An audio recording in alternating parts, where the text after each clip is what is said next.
আমি যদি মারাও যাই আপনারা পিছপা হবেন না, আপনারা এই আন্দোলনকে সফল করেই ছাড়বেন। আমি আবারও বলতে চাই, আমি টিয়ার সেল খেয়েও ক্ষান্ত হয়নি। আপনারা যারা সুস্থ আছেন আপনারা পিছপা হবেন না, আপনারা এই আন্দোলনকে সফল করুন। পাশাপাশি আমি সমগ্র বাংলাদেশ সকল আপামার জনতাকে অনুরোধ করব, আপনারা এখনো যারা আপনাদের সন্তানদেরকে ঘরে আটকে রেখেছেন আপনারা দয়া করে তাদেরকে ছেড়ে দিন, এই আন্দোলনে অংশগ্রহণ করতে দিন।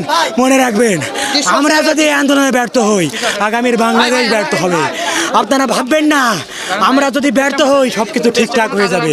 আমরা যদি আজ থেমে যাই, এই আন্দোলন যদি থেমে যায়, বাংলাদেশের স্বাধীনতা সার্বভৌমত্ব সব কিছু আমরা হারিয়ে ফেলবো। কাজেই আমাদের এখন আর কোনো দাবি নাই। আমাদের এক দফা এক দাবি নিয়ে সারা বাংলাদেশে যা হচ্ছে আমরাও তাই কর্মসূচি পালন করতেছি। এক দফা এক দাবি, প্রধানমন্ত্রীকে পদত্যাগ করা লাগবে। পদত্যাগ ছাড়া আমরা আর কোনো কিছু চাই না। কারণ আমরা সংলাপের সুযোগ দিছি অনেক আগে।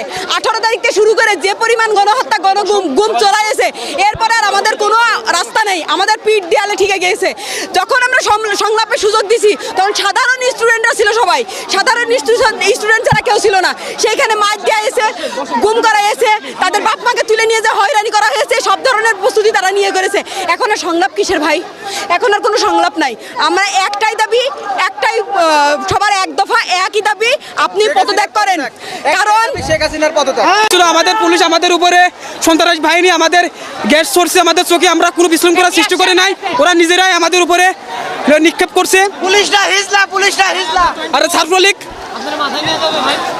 আচ্ছা ভাই আমাদের উপরে ছাত্রলীগ, পুলিশ লীগ, যত লীগ আছে ভাই সম্পূর্ণ আমাদের উপর অত্যাচার করছে ভাই। বিনি কাজে আমাদের চোখে মুখে গ্যাস ছাড়ছে। আমাদের অবস্থা দেখেন কি হয়েছে, আমাদের 3-4 ভাই আহত হয়েছে এবং তো হসপিটালও নিয়ে